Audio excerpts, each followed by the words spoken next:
You're welcome back. The debate over the proposed renaming of Ghana's main aviation gateway from Kotoka International Airport to Accra International Airport refuses to die down. What began as a historical conversation has quickly hardened into a political battleground with arguments largely drawn along partisan lines rather than a shared national interest.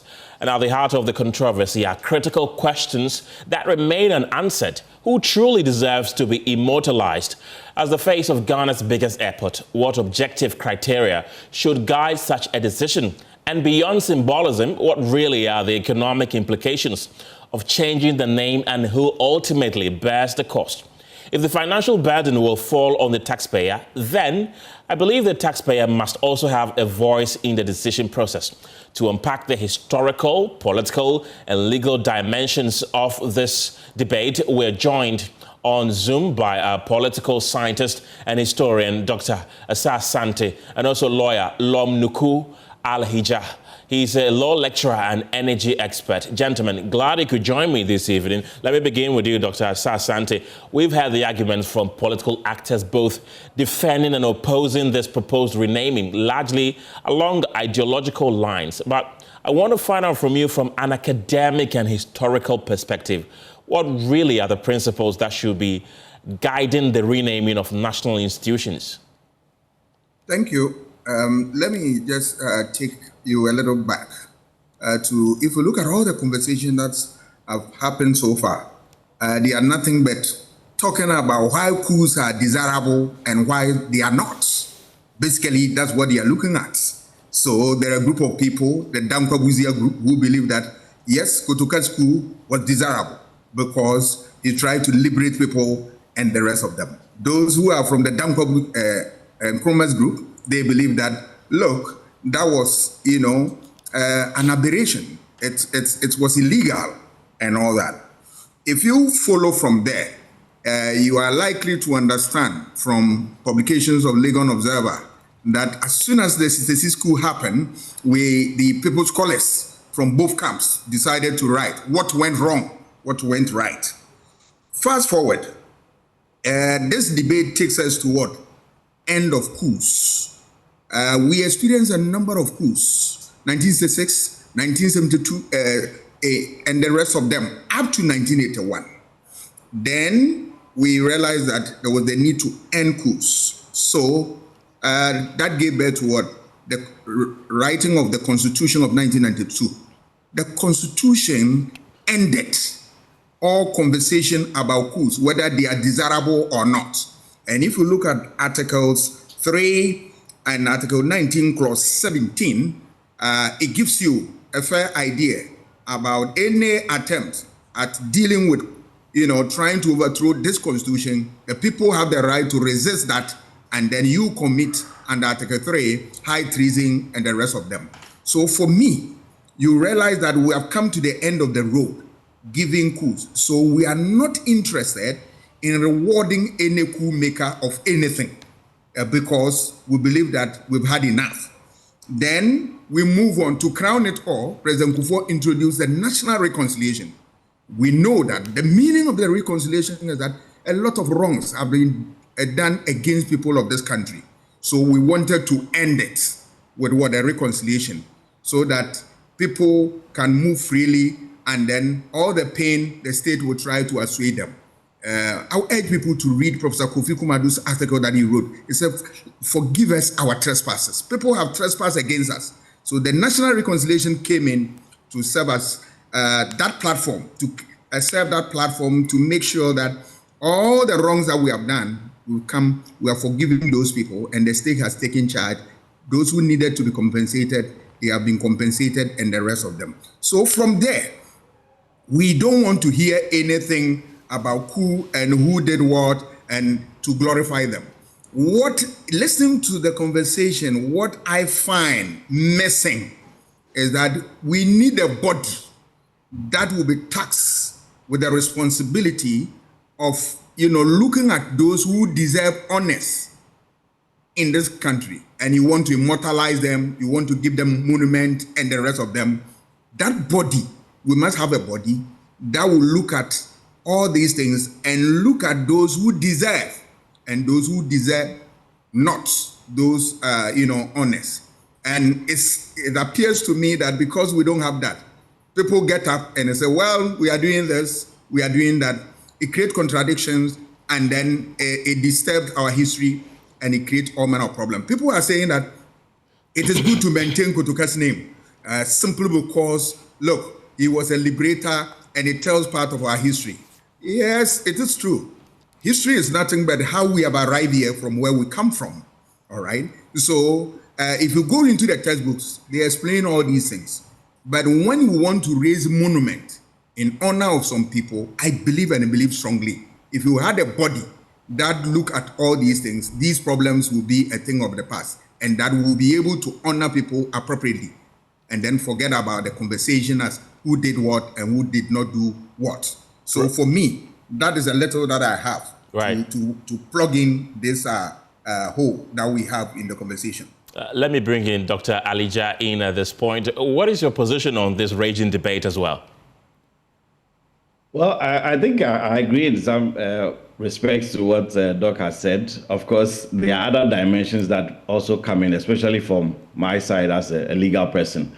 So you can also see that it is not simply a question of cost or politics or history, but there are also implications for what the Constitution stands for. So, for example, in Ghana, we are a republic, which means that power in this country, as far as the country's governance is concerned, emanates from the people. It is predicated on the fact that the people have given authority to those who are governing the country to run the affairs of the nation. And so when it comes to the question of coup d'etats or matters related to coups, then it means that some person or persons have usurped the power from the people. So that legal dimension now implicates the history, the politics, and the other dimensions. And so the questions that have come up in terms of renaming of the airport, you can see bring this intersection together. Why should we keep or maintain a name of a person whose actions essentially overthrew the people's will?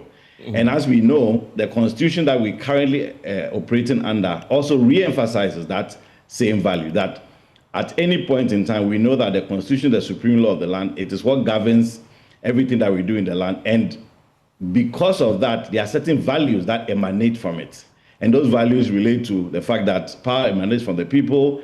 We cherish values of democracy, good governance, and so on. And so that has an impact on how we choose names. It's true, as Doc said, perhaps we need to look at some institution or body and perhaps criteria that we can be using from time to time. But in the absence of that, there's always a point at which there's a need for us to take a step back and ask ourselves the question, are we okay with a name such as this over the major gateway to our country when the person's major role in our history, national discourse and history, was predicated on a coup which brought that person into the forefront and the limelight? You also know that from history, we know that Kotoka was not in office even for long. It was quite a short time relatively, because he passed away not too long after the coup. But still, you can see that the enduring legacy of his name continues to today. So when people raise the question of should we reconsider, should we look at a name change, should we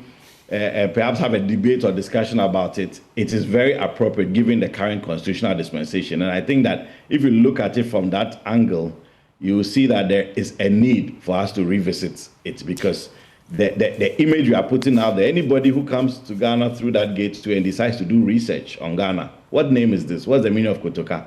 What they will see and find, is it in line with the current constitutional dispensation and values we want to project? And names are not things that we should take for granted, because at any point in time, names have an impact on many other things beyond just the monuments that you see, because it has implications for generations to come, where every time that name is mentioned, people will have to ask themselves, who are we giving prominence to? Why are we giving prominence to that person? And what should be done by virtue of what we've learned from that person's impact or role in history? And for me, if I look at all these factors and the various dimensions that have come up, I think that it is apt for us to have that conversation and debate right now about whether the name Kotoka is particularly relevant in our current constitutional dispensation. A very interesting viewpoints from both of you, gentlemen, but it all boils down to, it appears that as a country and as a continent largely, we abhor coup d'etat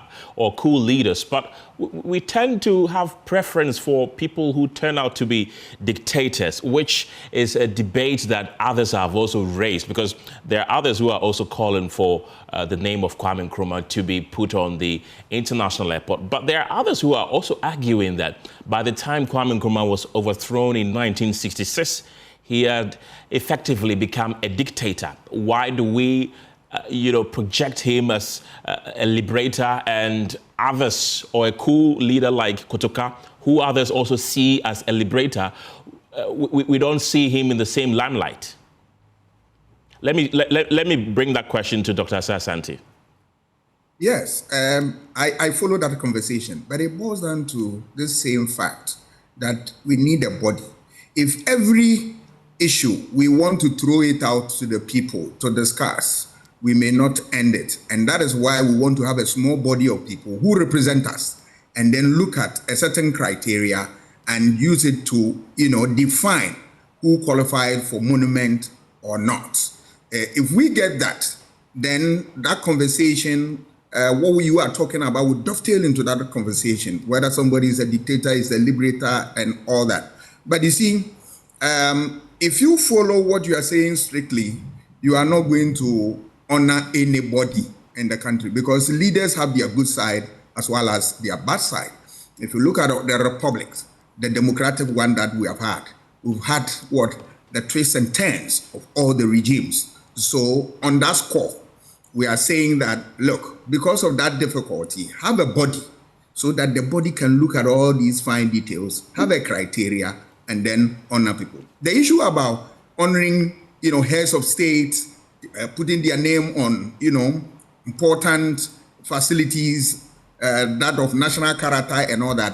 Yeah, I follow. But I believe that it is gradually becoming annoying and boring, because you ask yourself that, yes, you were a leader, but are you the one who dole out money to fund that project? We, the people, our taxes build that. So if everything you want to give to Nkrumah, Buzia, Liman, Kufuor, and the rest of them, what about those of us who put you into office, who funded the project? And that is why that conversation, you don't want to stretch it, so that have a body, a few of the things given to maybe the heads of state, the rest. Why can't you, name something after Ghanaians that all of us, we can be proud of and associated with? Accra International Airport. I stand for that. It reflects everybody is in there. It's part and parcel of our culture, our dreams, and everything. Accra is what it is, and it is the symbol of Ghana, the heartbeat of Ghana. So if you name airport, after Accra, you are good to go, than trying to give to certain individual that builds all manner of controversy. Because I've seen from social media, people are saying that revert Ohinijang Stadium, put it back to Ohinijang instead of Accra Sports Stadium and all that. It's simply because of the way we handle these things. Let's have a body. The body will look at these things and say, well, this one can go to an individual, this can go to a group, and this one can go to what? These people and the rest of them. Because if you follow it, regimes will come and go, and they have the people that they want to immortalize. There are people that they want to honor and all that. They will come and change all these things. But if you have a body, and then we put this thing into law, so that it is printed that this group of people are those who are responsible for doing this and that, so that government interference will not come in. If the government, you want to even honor some people and you want to do that, you submit to the body, and the body looks at it and says, we are sorry, you can't honor this person and all that. That will bring sanity, and that will also keep everybody in check, and then maintain our history as pure. Dr. Alija, if I may jump in yes. here, and yes, so I think in terms of the body, setting up another entirely new entity, I think is a bit challenging, and it's also it will not solve the problem directly, because that body also needs to be appointed by some person or person. So, for example, the current government appointing members to that body, as Doc is proposing, will now create a situation where if another government can, whether they are okay or comfortable with the people there and so on. Even today, we continue to have debates about whether the office of the special prosecutor is independent indeed from the attorney general and so on. So I think that those conversations will continue. But in line with the rationale, as Doc has proposed, we have Parliament. Parliament is the representative of the people. Every constituency and every citizen of this country is represented through their representatives in Parliament. And so if, for example, there are matters pertaining to major institutions or monuments and so on, perhaps Parliament would be the best place to do that, because I can assure you that any other institution that is set up specifically or newly put in place to deal with matters related to naming of national institutions and monuments will also attract the same challenges with who appointed them and whether, if, for example, another party comes into office, they'll be comfortable working with that group and so on and so forth. What can be done to perhaps lock it in or tie it in is to suggest through some form of regulations or legislation on the criteria that should go into it, so that even if government is the one proposing and they submit that name or names to Parliament, that will be predicated on whether what was submitted meets the criteria that is in that law or the other. But to set up an entirely different body to focus on national naming of institutions and monuments would be quite challenging. And I think that Parliament, being the representatives of the people, should be able to adequately debate and question or look into matters pertaining to naming of national monuments. I agree with Doug that we should perhaps consider Accra International Airport. There are many countries that have used that, if I should say, approach. They name the airports after the locations. A lot of them are like that. Of course, there are some that even have names of individuals and so on. But to use Accra International Airport will not be entirely out of place, and I think will be a befitting name for the major gateway to our country. The cost implication has also come to bear. We spoke to an aviation expert who said that it could range from anything between $5 million to $8 million. Really, is it worth it, the renaming? Well, Dr. Asante first. Yeah, there's nothing wrong. Democracy is expensive. If you want to run against a tri-military coup, and you see how expensive it is, we have a lot of resources that we use for things that are not important. We honor people so as to encourage others to emulate and then also follow and then help them to also support the cause of this country. But I want to add something, differ a little bit from what Doc has also said, that the body, if you send it to Parliament, it amounts to what? Square one. You come back to square one, because that is where it is highly polarized along political lines. So my view was that the body is that you can draft people from civil service, from civil society, from whatever, a group that you lock it up in law, that you have representatives from various groups that we see as very neutral. Judicial service, like judges, a judge can be, one of them can be there. You can have a civil servant, you can have all manner of neutral groups in there. So government will come, government will go, that body is there. And it's very, very neutral than giving it to, Parliament. If you give it to Parliament, trust me, you are now sending the debate to the political arena, which by the architecture of our political party system, we have two dominant groups which are always there. They will want to defend their people at all times. But if you, make it that you have a civil society group represented, that civil servants, judicial service, bar association, this, that, they can look at it, and then government will come, government will go. That body is there because it's locked up in law. I think that will work. But me, for the cost, well, a good cause, if you spend money on it, I don't have a problem, because it's going to serve as a useful guide to guide our conduct as we move into the future. Dr. Alija, do you also not have a problem with the cost that could rise to as high as $8 million in the renaming process? Well, I think that estimate is an estimate for now. We need to obviously drill down to know the specifics, but I'm sure that it will be in several millions, obviously, because this name has been used in international organizations and treaties, the signages and all of that. There's a lot that will go into it, absolutely. But as I mentioned earlier, names are not things we should take for granted.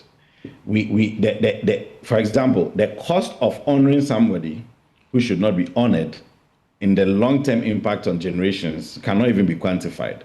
And as Doug said, we should emulate people whose values and whose lives can be an inspiration for the nation. So if we are renaming a monument because we want to move away from, let's say, the person or the background of the person whose name currently is on it, there is a value to that. And that value is, I can assure you, will be significantly more than however much millions that we are talking about. But of course, value for money is the goal. It's not like Ghana, it's a country with unlimited resources. So our resources can be spent in a way that should be judicious, which also means that the renaming does not have to take place in one day. It can be phased out over time. There are many things that can be done in terms of the renaming that will take years to fully and finally complete and take away, let's say, every reference to that particular name as it exists now. And so even though the cost may seem high, and we obviously have to get the specifics, however, because of time and how it will be planned and phased out, it can easily be accommodated within the budget of the country. That to be my view on this. There were other individuals who were also calling for it to be named after a Ga chief, including members of parliament, some members of parliament. Is that a right call, naming it after a Ga chief? I respect Ga chiefs and the role they played and continue to play in our society. But on a matter of this nature, I believe that we want to carry everybody along. So when you give it the name Accra, all right, all of us, this is the heartbeat of Ghana, and it includes the Ghana leaders who are owners of the land and all that. You see, my worry about individuals is that, yes, they have very important role in our life. I have no doubt about that. But once we don't have a body that can look at these things critically, sometimes when we set some precedent, then anything we do on any piece of land, people will tell you that there are certain names that should come up. That is not to say that the Ga chiefs have not played important role in our lives in Accra. Far from it. They've done great work and all that, and we continue to acknowledge them.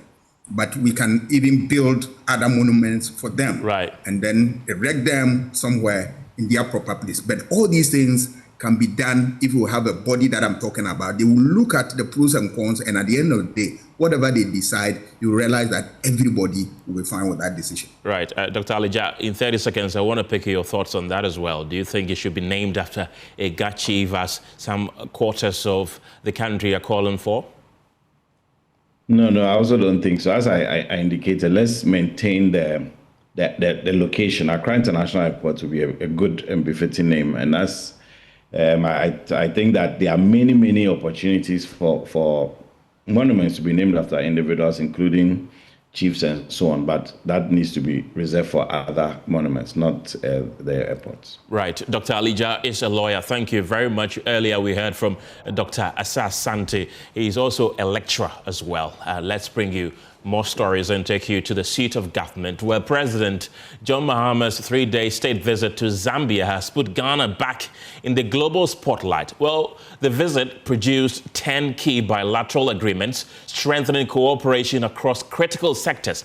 Yet it was the cultural moment of the Fugu, or some will call Batakari, Bruhaha, that captured global attention, sparking a spirited online exchange between Ghanaian and Zambian netizens. What started as a cultural clash quickly became a win-win, celebrating shared heritage and boosting people-to-people ties. The bigger question is, how can Ghana leverage this for national branding and Africa-wide positioning under the AFCFTA? Well, can this moment translate into tourism, trade, and economic growth? Should President Mahama be commended for his handling? And what really is the impact that this could have on African Union profile and Ghana's continental branding?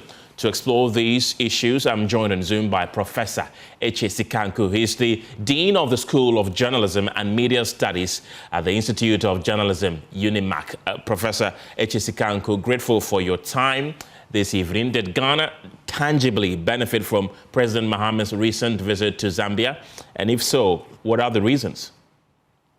Absolutely, Ghana did.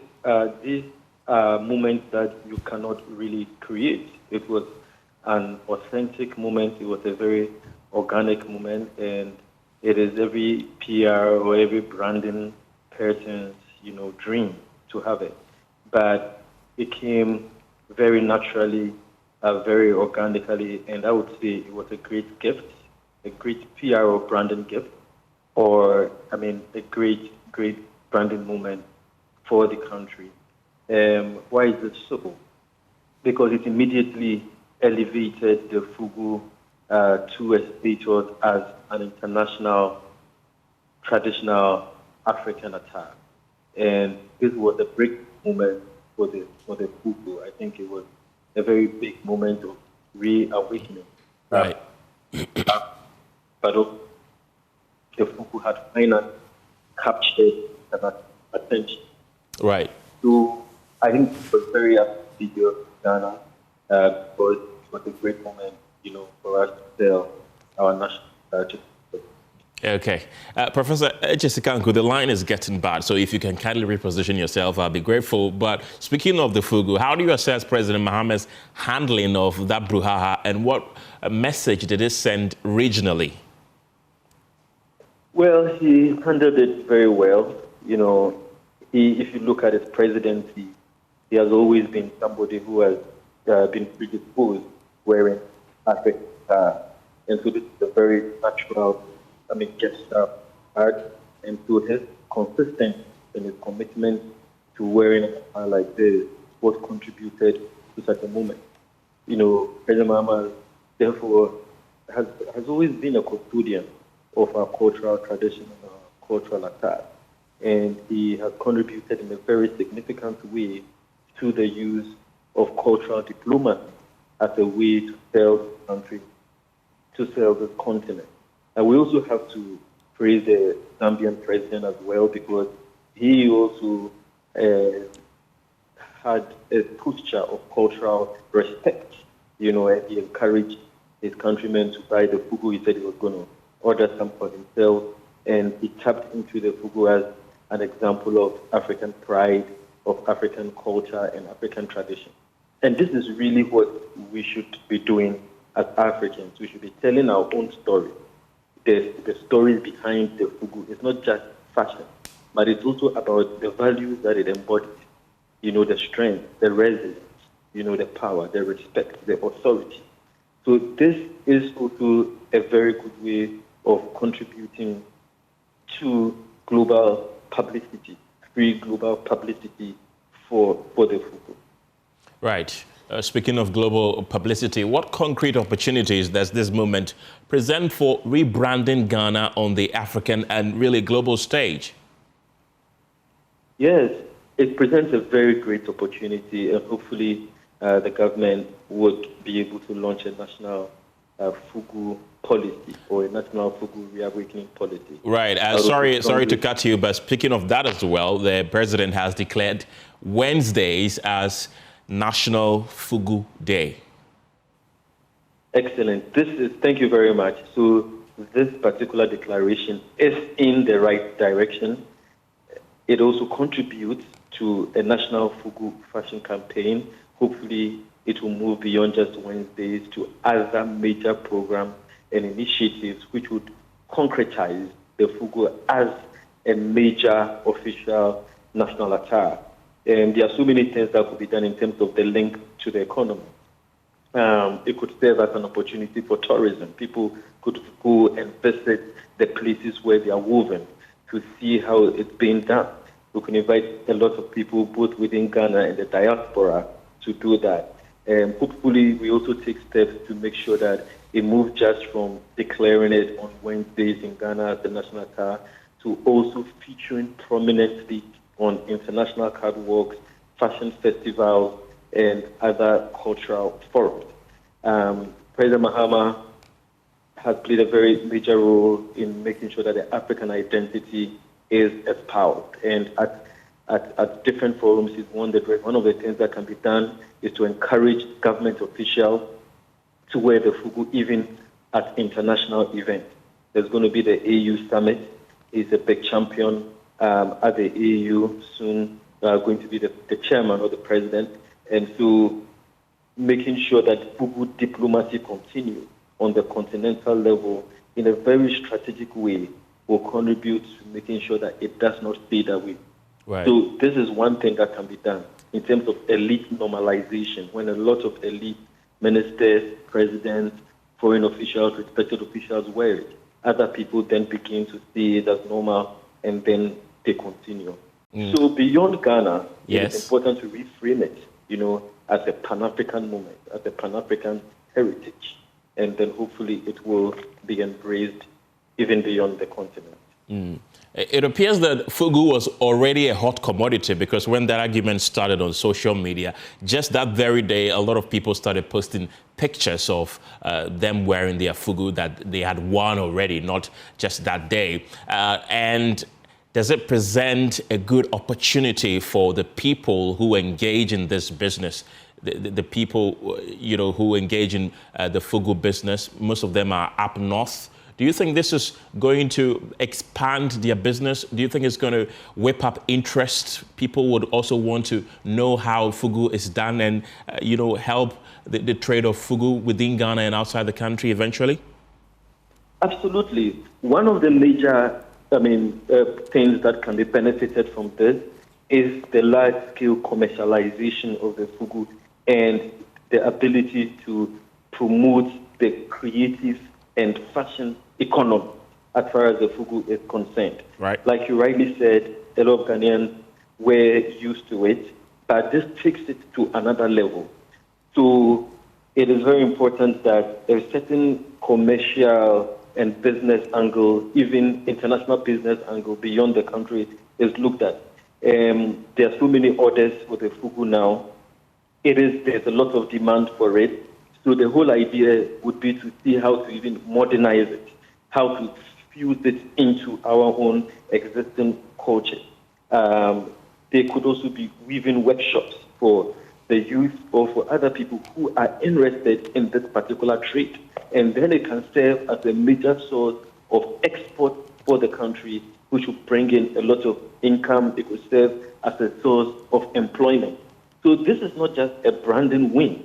It is also a tourism boost. It's something that can boost our tourism. Right. It's also a creative economy opportunity where we can use this particular opportunity to boost our creative economy.